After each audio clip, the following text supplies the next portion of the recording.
অপদেবতায় পাওয়া একটি ছেলের আরোগ্য লাভ। পাহাড়ের নিচে নেমে এসে তারা দেখলেন যে এক বিরাট জনতা তাদের জন্য অপেক্ষা করছে। তাদের মধ্য থেকে একটি লোক এগিয়ে এসে যিশুর সামনে হাঁটু গেড়ে বলল, প্রভু, আমার ছেলেটির প্রতি দয়া করুন, কারণ সে মানসিক বিকারগ্রস্ত আর বড়ই কষ্ট পাচ্ছে। সে প্রায়ই আগুনে না হয় জলে গিয়ে পড়ে।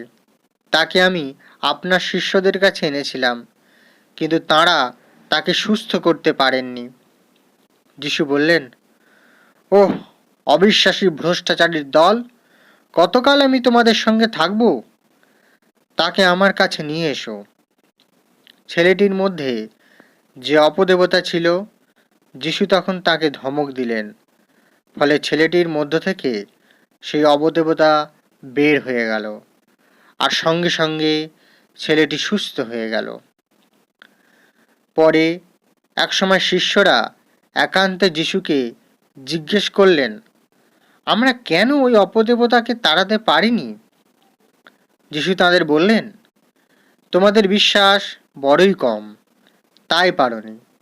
ছোট্ট সর্ষে দানার মতো এতটুকু বিশ্বাস যদি তোমাদের থাকে, তবে তোমরা এই পাহাড়কে দূরে সরে যেতে বললে এ সরে যাবে।